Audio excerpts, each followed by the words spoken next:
네, 오늘의 치아 주치의도 만나고 왔는데 사실 골다공증하고 치과 치료가 어떤 연관이 있을까? 저는 관계가 없을 거라고 생각을 했는데 이러한 내가 어떤 질병이 있는지 무슨 약을 복용하는지가 나중에 치료하는 과정에서 굉장히 중요하겠네요. 네, 그렇습니다. 네. 자, 일반적으로 환자분들께서 정형외과를 내원하시면 난 어깨가 아픈데, 난 무릎이 아픈데 이것만 생각하고 오시는 경우가 많죠. 네. 하지만 치료하는 과정에 있어서 물론 기본적인 치료도 할 수 있지만 증상이 심한 경우는 여러 가지 시술이나 흔히 말하는 수술까지도 고민을 해야 하는 상황들이 있죠. 하지만 평상시에 복용하시는 약이 어떤 약이 있느냐에 따라서 네. 이런 시술이나 수술을 미뤄야 하는 경우도 있고 하면 안 되는 경우도 발생하기도 합니다. 네. 그래서 환자분들께서는 항상 본인이 드시는 약이 있으시면 그 약을 꼭 챙겨서 알려주시는 게 치료 방향을 결정하는 데 굉장히 도움이 될 수 있습니다. 그렇기 때문에 뭐 주변에서 그 아줌마는 이렇게 치료해서 나았대라는 말을 다 들으시면 안 되는 게 내 몸 상태가 네. 컨디션이 어떤지 중요하니까 그냥 지레짐작하지 마시고 정확하게 검진 받고 치료 과정을 우리 원장님과 함께 이야기하면서 세워보도록 하는 게 좋겠네요. 네, 그렇습니다. 네. 자, 오늘 건강 스페셜 김방현 원장님과 함께 어깨 질환에 대해 알아보고 있습니다. 네. 앞서 회전근개 파열에 대해 쭉 얘기를 해봤는데요. 자, 어깨 운동에서 아주 중요한 근육이라는 걸 알았죠. 자, 회전근개에 대해 좀 면밀하게 알아보는 게 좋을 것 같습니다. 김방현 원장님, 네. 회전근개 해부학적 모습에 대해 다시 한번 살펴볼까요? 네, 인체 관절은 어떻게 생겼을까요? 이 그림처럼 엉덩이의 관절의 모습을 떠올리시기가 쉬운 것 같습니다.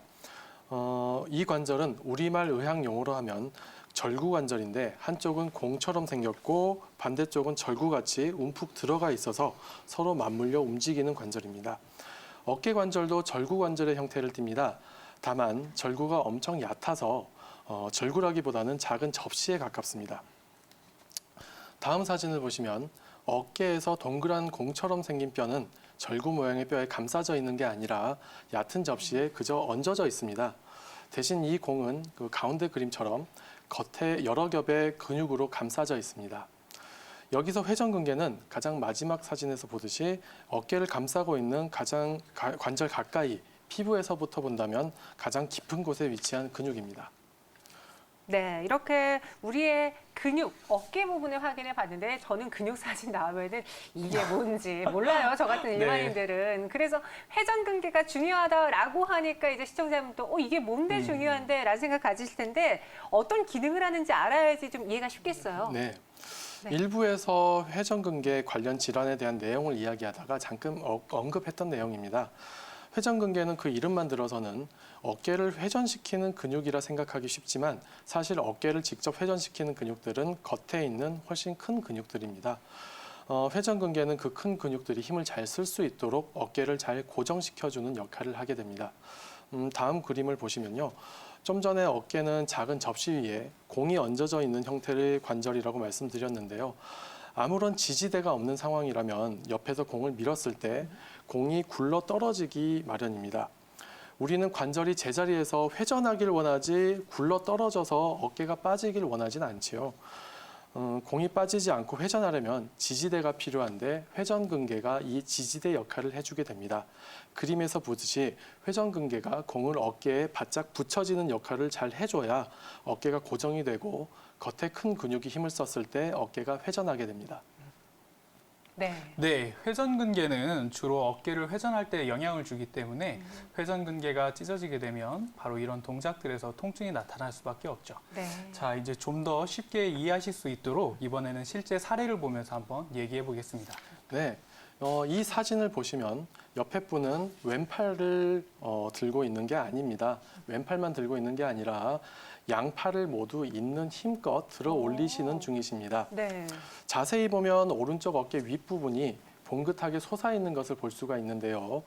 겉에 큰 근육들은 열심히 어깨를 밀어서 돌리려고 하는데 회전근개가 어깨를 잘 고정해주지 못하다 보니까 어깨가 밀리기만 하지 들어 올려지지는 않는 상태입니다. 간혹은 회전근개가 모두 손상되었지만 혼자서 팔을 잘 올려주시는 분들도 계십니다. 그런 분들은 이제 적응력이 굉장히 좋으신 분들인데요. 몸을 지지대 삼아서 대신 회전근개 대신 몸을 지지대 삼아서 들어 올리시는 분입니다. 그렇다고 해도 그분들이 팔을 쭉 펴서 이렇게 몸에서 팔을 떨어뜨려서 큰 원을 그리듯이 들어 올리지는 못하십니다. 이처럼 아프지는 않지만 팔을 들어 올리지는 못하는 경우는 이미 회전근개가 심하게 손상된 이후의 상태이고요.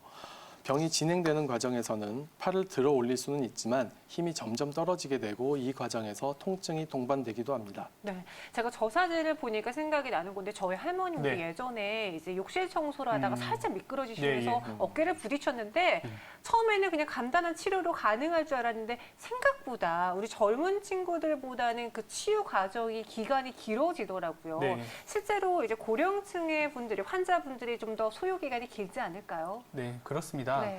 아무래도 회전근개나 힘줄이라는 것도 우리 몸의 인체 조직이기 때문에 나이가 들면서 조금씩 약해질 수밖에 없습니다. 네. 그러다 보니까 젊은 분들에 비해서 연세 많으신 분들 같은 경우는 잠깐 주저앉는다거나 네. 설석 주저앉는 것만으로도 아. 이런 힘줄이나 인대의 손상이 크게 발생하는 경우가 있죠. 음. 그러다 보면 약해진 힘줄을 치료를 해야 되기 때문에 역시 그 치료 기간이나 방법도 많이 복잡하고 길어지게 되는 경우가 많습니다. 안 다치게 가장 네. 조심하는 게 좋겠지만 다친다면은 네, 그렇죠. 좀 시간이 걸리더라도 확실하게 치료를 하고 넘어가는 네. 게 나중에 이제 재발을 안 되도록 도와줄 수 있는 방법이겠고요. 맞습니다. 그럼 이 회전근개 건강을 위해서 안 찢어지게만 하면 괜찮은 건지 그것도 궁금하네요. 찢어지지만 않으면 뭐 대부분의 일이 해결되긴 하겠지만 사실 회전근개에 생기는 병의 종류는 일반적으로 세 가지가 있습니다. 닳거나 방금 말씀했던 찢어지거나 아니면 석회가 끼거나 많이 쓰다 보니 닳아서 생기는 질환들이 대부분을 차지하고요. 다쳐서 찢어지는 경우가 있으며 주로 힘줄 부위에 석회가 생기는 질환이 있습니다. 드물게는 신경 손상에 의한 회전근개 기능 저하, 화학작용으로 인한 회전근개 융해증 등도 있긴 하지만 굉장히 드문 거라 여기서 다루지는 않아도 될 것 같습니다. 네, 회전근개가 닳거나 찢어지거나 석회가 끼거나 이 세 가지 질환이 아주 대표적인 질환입니다. 네. 자, 먼저 회전근개가 닳는 경우 어떻게 회전근개 손상이 발생하는지 한번 알아보겠습니다. 네, 우리 몸의 모든 부분이 그렇듯 회전근개에도 수명에는 한계가 있습니다. 많이 쓰다 보면 상하죠.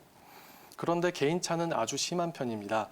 어떤 사람은 어깨를 많이 쓰지도 않았는데 회전근개가 다 손상된 경우도 있고 어떤 사람은 누가 봐도 어깨를 많이 쓰고 살았는데 회전근개가 멀쩡하기도 합니다. 이것은 크게 선천적인 두 가지 요인 때문에 이런 차이가 발생하게 됩니다. 첫 번째는 우선 타고난 내구성의 차이입니다. 누구는 피부가 약하고 누구는 피부가 강하듯이 타고난 힘줄이나 인대도 각자 내구성이 다르게 됩니다. 안타깝지만 아직 이 부분을 해결하기 위한 뾰족한 방법은 없습니다. 다만 단계적인 근력 운동을 잘 하면 호전시킬 수는 있다고 생각합니다. 두 번째로는 어깨 구조의 차이입니다. 이 역시 타고나는 부분이지만 이 부분은 의사의 도움을 받아 개선시킬 수 있습니다. 다음 사진을 보시면요. 어떤 사람은 회전근개가 움직이는 공간이 너무 비좁게 타고납니다. 저 그림에서 보이는 오른쪽의 경우에 해당하는데요. 왼쪽의 그림에서는 회전근개가 비교적 자유롭게 움직일 수 있는데 오른쪽은 길이 좁다 보니까 움직이면서 부딪히는 경우를 표현한 그림입니다. 회전근개도 좁은 길을 다니다 보면 뼈와 부딪혀서 자꾸 닳게 되고 결국은 찢어질 수도 있습니다. 이때 뼈와 회전근개가 충돌한다고 해서 이런 현상을 충돌증후군이라고 합니다. 때로는 나이가 들면서 이 길이 더 좁아지는 경우도 있습니다. 뼈가 자라나온다든지 인대가 딱딱해진다든지 해서 젊었을 때는 없던 충돌증후군이 생기기도 합니다. 힘줄이 너무 부딪혀서 통증이 오래 지속되거나 회전근개 손상이 진행하는 경우라면 좁은 길을 확장하는 수술의 도움을 받을 수도 있습니다. 이러한 수술을 견봉 성형술이라고 하며 최근에는 대부분 크게 절개하지 않는 관절경 수술로 행해지고 있습니다. 네, 아프다고 해서 또는 회전근개가 지나가는 공간이 비좁다고 해서 모두가 수술을 필요로 하는 것은 아닙니다. 네. 하지만 수술을 꼭 해야 하는 경우가 있죠. 자, 어떠한 경우에 수술이 꼭 필요한지 그리고 그때 하는 수술의 목적은 무엇인지 한번 들어보시겠습니다. 네, 회전근개의 상태에 따라 치료법이 많이 달라지게 되겠습니다. 먼저 건강한 회전근개 모형을 먼저 보여드리겠습니다. 사진을 보시죠. 저 위에 보이는 가장 위에 있는 그림이 건강한 회전근개입니다. 매끈한 힘줄과 이 힘줄에 영양을 공급하는 핏줄이 비쳐 보이게 됩니다. 손상이 시작되게 되면 점점 상하기 시작해서 왼쪽 그립처럼 보풀이 일어나는 단계가 지나게 되고요. 저 단계를 지나게 되면 힘줄이 얇아지고 흐물흐물해진 상태를 넘어서기도 합니다. 이미 힘줄이 흐물흐물해지기 시작하면 수술 외에는 답이 별로 없습니다. 네. 그리고 좀 더 진행돼서 가장 오른쪽의 사진처럼 완전히 찢어지게 되면 당연히 수술을 받아야 되는 상태가 되겠습니다. 네, 이렇게 지금 건강한 회전근개 또 수술이 필요한 회전근개를 봤는데 그러면 이들 수술할 때 관절경 수술을 한다고 했잖아요. 네. 어떻게 진행하는지 영상 준비했다고 들었어요. 영상 네. 보면서 이야기 나눠볼까요? 네. 예, 네. 동영상 같이 보시겠습니다. 관절경으로 회전근개를 봉합하는 방법도 여러 가지인데요. 지금 보여드릴 방법은 제가 주로 사용하는 더블로우 수처 브릿지라는 두 줄 봉합 방법이 되겠습니다. 어깨 깊은 곳을 보면 찢어진 회전근개가 보입니다. 구멍을 뚫고 기구를 집어넣어서 끊어진 회전근개의 모양을 확인합니다. 힘줄을 잡아당겨 보면서 어떤 모양을 꼬맬지 감을 잡습니다. 계획이 서면 봉합을 시작하게 되겠습니다. 우선 뼈에 나사를 삽입하게 되는데 이 나사에는 실이 달려 있습니다. 저 실을 이용해서 앞으로 우리가 저 찢어진 회전근개를 다시 뼈에 붙여줄 겁니다. 특수한 기구를 이용해서 회전근개의 실을 통과시킵니다. 작은 구멍만으로 수술을 진행하는지라 생각보다는 실을 다루는 방법이 다소 복잡해 보입니다. 시원하게 다 절개해서 수술을 한다면 의사는 훨씬 편하겠지만 환자는 더 큰 흉터를 갖게 되고 수술 후 통증도 더 심하게 됩니다. 의사가 정성을 들이면 환자가 더 편하겠지요.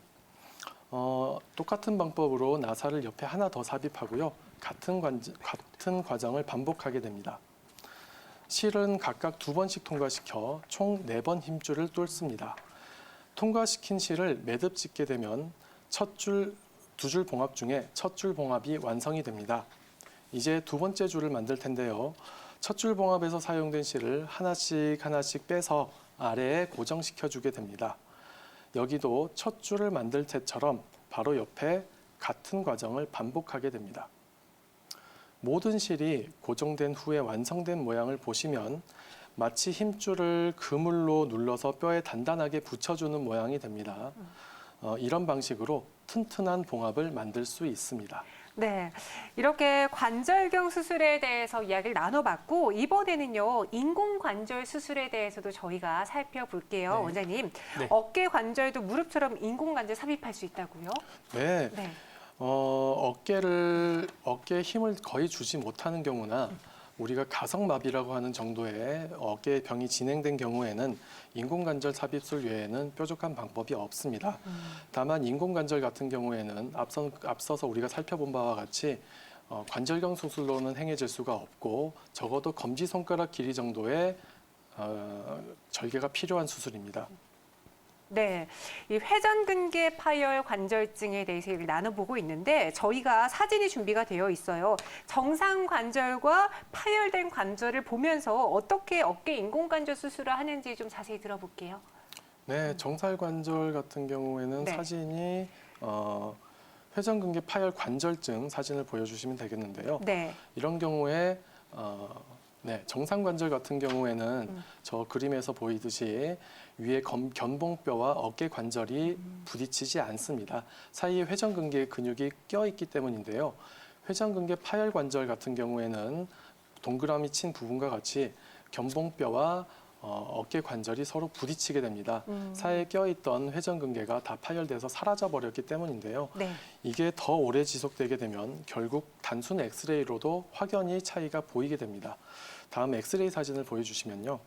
인공관절 삽입 외에는 뾰족한 수가 없을 정도로 진행된 회전근개 파열 관절의 모습을 보여주고 있습니다. 왼쪽의 정상관절은 어깨 위에 공간이 상당히 비어 있는데 오른쪽의 회전근개 파열 관절은 뼈와 뼈끼리 서로 붙어 있습니다. 네, 그렇다면 어깨 인공관절에 대해서 이야기를 나눠봤고 지금 회전근개가 점점 닳아서 파열되는 경우가 지금 네. 이렇게 치료가 되는 거잖아요. 어떤 물리적인 충격 등으로 인해서 갑자기 회전근개가 찢어지는지 그 상황도 궁금하거든요, 원장님. 다쳐서 네. 찢어지는 경우는 환자분들께 따로 깊게 설명을 드리지 않아도 잘 이해하시는 편입니다. 네. 다쳐서 오셨으니까요. 네. 근데 여러 종류의 부상으로 생길 수 있지만 가장 흔하게 보는 경우는 강하게 넘어지면서 손을 짚을 때 충격이 어깨로 집중이 되어서 회전근개가 찢어지는 경우입니다. 다쳐서 회전근개가 찢어진 경우는 가급적 빨리 봉합을 해주시는 것이 좋고 네. 그럴 때 결과도 가장 좋습니다. 네, 그렇습니다. 파열이 있을 때는 빠른 봉합이 가장 좋은 치료 방법이라고 할 수 있습니다. 네. 자, 그럼 마지막으로 회전근개에 석회가 끼었다는 건 과연 어떤 상태를 말하는 것인지 한번 설명 들어보도록 하겠습니다. 네, 석회성 힘줄염이라고 하고요. 사실 어깨 회전근개에 생기는 경우가 가장 흔하지만 엉덩이 관절, 손목, 팔꿈치 등 다른 여러 관절에도 생길 수 있는 병입니다. 석회는 간단한 엑스레이 사진 검사만으로도 잘 진단되는 편입니다. 옆에 사진을 보시면 뼈처럼 단단한 덩어리가 어깨뼈 위에 자리 잡고 있는 것을 볼 수가 있는데요. 네. 이 위치는 회전근개가 있는 자리입니다. 석회라는 단어가 주는 어감과 엑스레이에서 단단하게 보이는 것 때문에 단단한 돌처럼 느껴지기 쉽지만 상태에 따라 무릎 분필이나 치약 정도의 단단함을 가져 그렇게 딱딱하지는 않습니다. 석회가 보이네요. 네, 맞습니다. 네. 자, 환자분들께서 여기서 이제 궁금하시는 점들이 많이 있으신데 과연 그럼 딱딱하지도 않은 석회가 왜 이렇게 아픈 통증을 유발하느냐라고 여쭤보시는 분들이 꽤 많습니다. 네. 자, 그 이유는 우리 김방현 원장님께서 한번 말씀해 주시죠. 네, 사실 대부분의 석회 질환은 그렇게 통증이 심하지 않습니다. 자연스럽게 생겼다가 자연스럽게 없어져서 있는 줄도 모르고 지나가는 경우가 대부분이고요. 아, 그래요? 네. 하지만 석회가 너무 큰 경우에는 아까 회전근개가 있는 자리에 대신 자리를 차지하다 보니까 견봉뼈와 더 충돌이 잘 일어나게 됩니다. 그래서 없던 충돌 증후군이 생겨 통증이 발생하기도 하고요. 석회가 작은 경우에도 통증이 발생하기도 하는데요. 이 경우는 석회가 흡수되면서 화학 반응을 일으켜 그 화학 반응이 다시 염증을 일으켜 통증이 심하게 되는 경우입니다. 그리고 마지막으로 석회가 같은 위치에 오랜 시간 동안 자리 잡게 되면 주변에 둘러싼 회전근개를 녹이기도 합니다. 이런 경우 더 심하게 되면 회전근개 파열을 일으켜 통증이 발생하기도 합니다. 네, 이렇게 오늘 저희가 뭐 1시간 가량 어깨 질환이 왜 생기는지 그리고 그 치료법에 대해서 이야기를 나눠보고 있는데요. 네. 마지막으로 어깨 통증이 있으신데 아직 검진을 받아보지 않았거나 만성 통증으로 자리 잡을 수 있잖아요. 네. 이런 고생하고 계신 분들에 위해 당부의 말씀 우리 원장님이 전해주세요. 네, 어깨 통증이 심하신 분들은 일단 참지 말고 병원에 오시는 게 가장 좋겠습니다. 어깨 통증이 심하시더라도 일상생활에 지장이 없는 경우가 많기 때문에 병원에 오시는 것이 굉장히 늦어지는 경우가 많은데요. 사실 최근에도 이런 경우를 봐서 굉장히 안타까웠습니다. 그래서 제가 이런 주제를 좀 준비를 해봤고요. 앞으로는 너무 심한 통증이 있거나 3개월 이상 계속 아프시거나 그럴 때는 대신 공부를 많이 한 의사들이 있으니까 그 의사에게 여쭤보시는 게 가장 좋겠습니다. 네, 그리고 이전에는 뭐 50대에 많이 발생해서 50견이라고 하지만 젊은 친구들도 저처럼 젊은 친구들도 많이 통증이 있거든요. 그런 분들도 빨리 병원에 가는 게 좋지 않을까 싶은데 당부의 메시지 우리 원장님의 이야기도 들어봐야죠. 네, 그렇습니다. 자, 대부분 환자분들이 병원을 간다. 그러면 막연한 두려움을 갖게 됩니다. 자, 과연 나는 이 정도 아픈데 내가 어떤 치료를 받아야 할지 모르는 상황이기 때문에 그렇게 막연하게 두려움을 가지시고 병원을 잘 찾지 않는 경우가 있으신데 자, 오늘 말씀드린 것처럼 초기에서는 아주 간단한 이런 기본적인 치료만으로도 충분히 치료가 가능하니까 너무 병원 오시는 걸 두려워하지 마시고 증상이 있으실 때는 편한 마음으로 병원을 찾아주시는 게 가장 좋겠습니다. 네, 두려운 곳이 아닌 이제는 좀 네. 친근하게 다가갈 병원인 것 같습니다. 네. 여러분들 가까운 병원에 내원하셔서 만약에 통증이 있다면은 진단 받아보시기 바라겠고요. 네, 건강 스페셜 오늘은 어깨 이야기 나눠봤고 준비한 선은 여기까지입니다. 네, 저희는 다음 이 시간 더 알찬 건강 주제로 찾아오겠습니다. 시청해주신 여러분 고맙습니다. 네, 고맙습니다.